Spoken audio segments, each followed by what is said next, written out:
Good afternoon.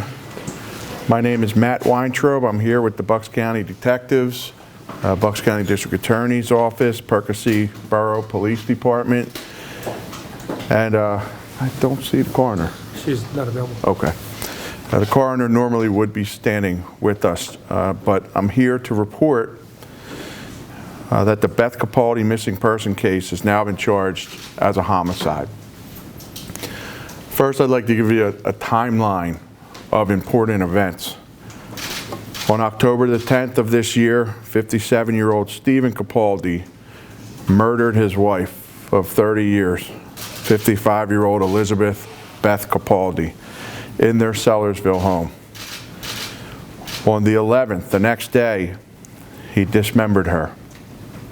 On the 12th, Beth Capaldi was reported missing by her daughter after her family uncharacteristically hadn't heard from her for 2 days. That same day, our investigation began. Also on that same day, the defendant, Stephen Capaldi, who is now charged with his wife's murder, disposed of her partial remains in a dumpster in Montgomery County. On November the 5th, Stephen Capaldi buried part of the victim's remains along the Delaware River shoreline at Hog Island, Tinicum, in Delaware County. On December the 8th, the defendant appeared before the Bucks County investigating grand jury. He testified, he took a polygraph, and he was then interviewed by us. As part of a counseled proffer agreement, the defendant, Stephen Capaldi, was arrested, charged, and arraigned for murdering his wife, Beth Capaldi, and for offenses related to its cover-up.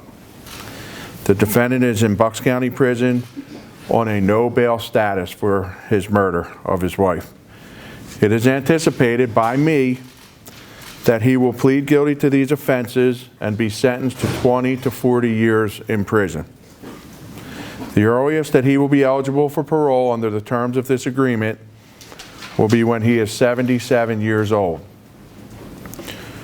On December the 9th, the defendant was transported by law enforcement, some of which you see arrayed behind me here, to the Hog Island burial site, where he led law enforcement voluntarily to where he believed he had buried his wife's remains.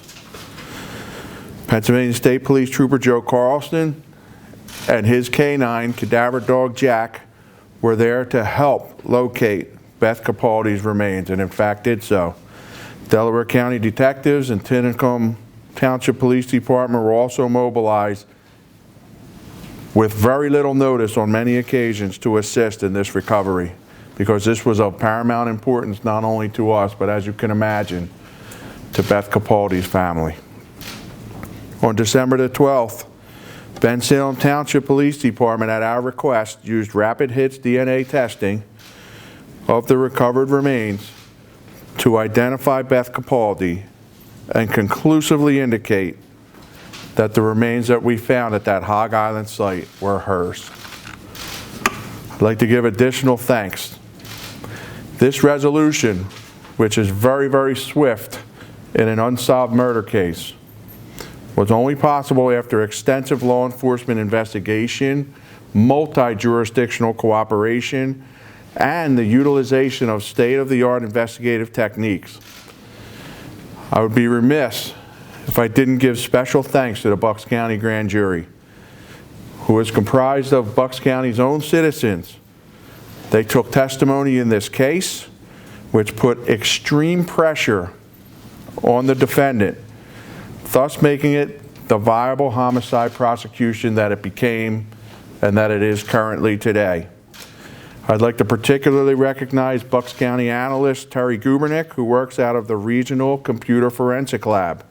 He downloaded the phones that were used in this case and discovered key evidence that we would have missed on our own equipment, as sophisticated as it may be. And I dare say without his help, the defendant might not be in custody for his wife's murder today. I think it's very important to everybody to understand the principles and the goals that I considered in support of my negotiations with the defendant. Anytime that we undertake a negotiation of this magnitude, in which literally lives are at stake, the buck stops here. I want you all to understand that I did so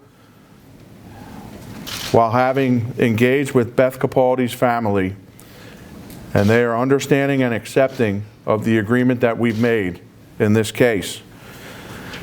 In speaking on their behalf, they'd first like to let everybody know, all the members of the public, that they give thanks to you all for your never-ending support from the minute that we reported Beth Capaldi's missing status on October the 26th until today, and I'm sure ongoing throughout this process.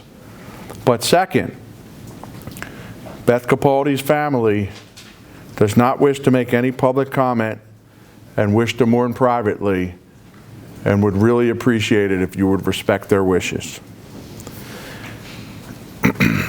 The principles and goals that I focused on in making this negotiation with the defendant, first, was to find Beth Capaldi alive if possible. If you recall, on October the 26th, I said that we hold on to hope as long as there's room for hope. Sadly, and I am so sorry, that this was not possible in this case. Her family and I and every member of law enforcement arrayed here and all that participated in this recovery were devastated by this news. This goes without saying, but I think it's important for the public to understand that if I had some magic time machine and I could turn back the clock to prior to Beth Capaldi's murder, I would do so every time. But that's just not how our universe works. So secondly, and this is always second, to bring Beth Capaldi back to her family and to bring her killer to justice. We continue to this day, for our job is not over, to pursue both of these goals. We will continue with our investigation and, yes, to look for Beth Capaldi's remains until it is no longer feasible to do so. But this negotiated resolution will now allow Beth Capaldi's family to grieve on their own terms, knowing that we did all we could do to find her and ultimately to bring her home.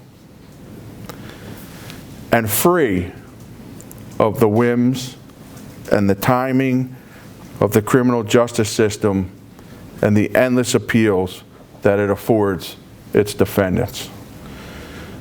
In a word, closure. Hopefully soon, Beth Capaldi will rest in peace and her family can find peace as well. That's all that I have to say in my remarks. I'm guessing you have questions, and I will try to answer them if I can. The motives that I've been hearing is that Stephen had a woman that he was having an affair with. I'm wondering if you guys are looking into that and if there's anybody else that could potentially face charges for assisting him in any of this at all. I think it's a fair question. Motive is often an elusive thing to pin down. We do have some theories. I think that would be an oversimplification, although that certainly would be a part of the apparent motivation for Stephen Capaldi, but only he really knows. Perhaps someday when he pleads guilty, he will reveal that to us, but we are not yet satisfied that we know of the motive. To answer the second part of your question, as I said, the investigation is ongoing. What I would assure the public is that we here in law enforcement are convinced that Stephen Capaldi was solely responsible for his wife's murder. But the investigation is ongoing because there are still plenty of loose ends to wrap up, and we share the same interests and concerns that perhaps the public does. But I would like to reassure the public that it is safe and Stephen Capaldi is responsible for his wife's murder. Just as a follow-up, you said could be part of the motive? Is it because you are aware that he did have a mistress or someone he was having an affair with? Bear with me. Is that in the documents? Yeah, it's in the report. As I understand it, the grand jury issued a report in this matter. It was an extraordinary circumstance in which we got permission from the judge to go outside the grand jury process because of a danger to Mr. Capaldi, and we felt a danger to the community. But as a result, today, the grand jury issued a report, and in that report, they do indicate that Stephen Capaldi had a mistress. And that document will be made available to the public and to the media. Matt, can you talk a little bit about, you mentioned something about phone conversations and you might not have gotten them readily if it weren't. Can you elaborate on that a little bit more? Sure, as you know, Joe. Pardon? What were the conversations and how did you get them? Well, as you know, technology is quite sophisticated, and oftentimes the technology advances quicker even than routine law enforcement can keep up with it. So we had to take extraordinary measures and take this, the phones that we recovered down to the RCFL, which is located in Delaware County, and we have somebody embedded with them, Terry Gubernick. And he dropped every other case that he was working on, and he was able to crack those phones open and extract information that not only had been stored on there originally, but that had been erased and deleted, and I believe intentionally. That information was vital to us to establish Stephen Capaldi as the not only a person of interest, but our only suspect and now defendant in his wife's murder. Matt, I know this is part of the judicial process, and you might not be able to answer this question, but is there a distinction why you chose to charge him with third-degree murder and not first degree? Is that because of the negotiated? Absolutely, yes.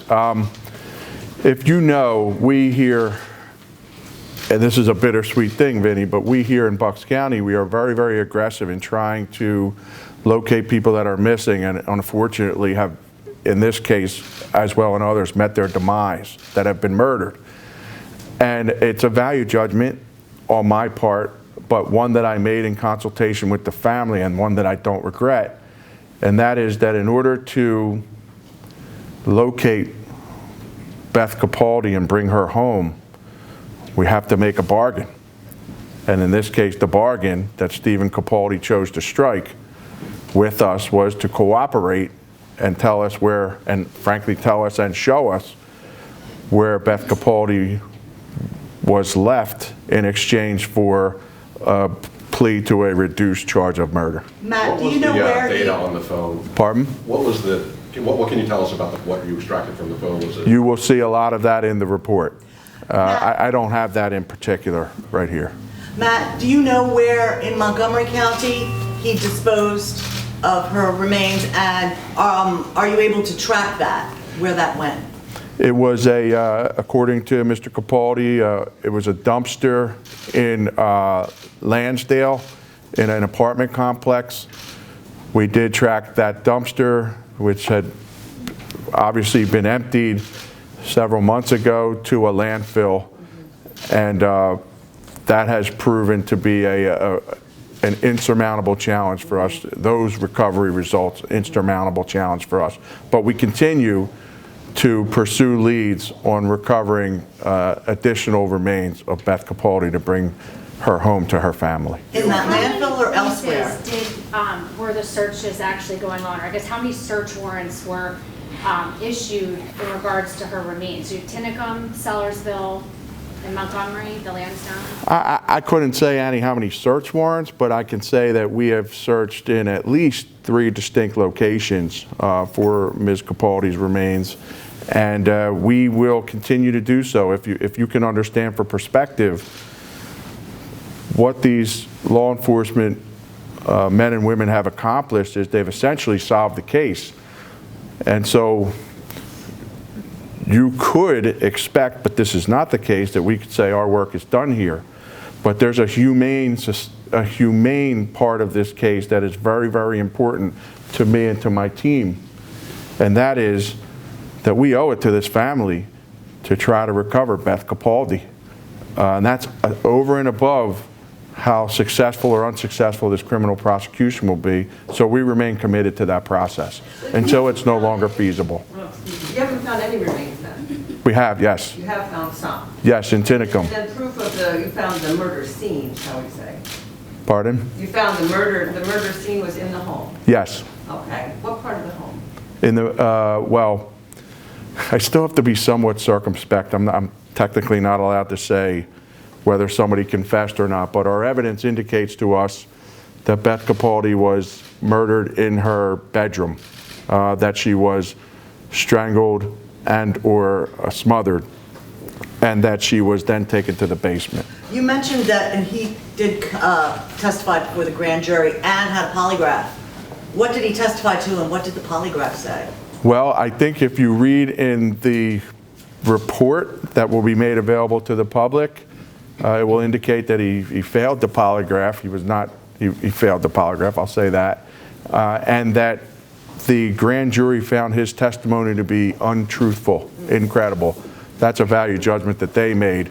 But as you now understand, we met with Mr. Capaldi after that, and he was provably, demonstrably truthful with us in his cooperation. I hate to ask this question, but can you give any, the nature of the remains that were recovered? No, I prefer not to do that. Was that done in the basement? Not to be overly boring here. Yes. Anybody else have any questions? Okay. All right, thank you all. I really appreciate your patience. I appreciate you I'm so sorry. allowing us to One more amplify. question. Sure thing. I forgot about it. Sure thing. What was the catalyst for this conversation even to happen? Was he called in and questioned, or did he come to you guys with an attorney? It's the power of the grand jury and the power of excellent investigative work and great work by our prosecutors. They put a lot of pressure to bear on him. He was called before the grand jury, and candidly, he unraveled. Were there any calls of, or any domestic abuse history or any police calls to the house? I normally wouldn't be able to comment on that, but the answer in this case is no. No. All right, thank you all. I really appreciate your patience and your help in this case. Thank you. God bless the Capaldis.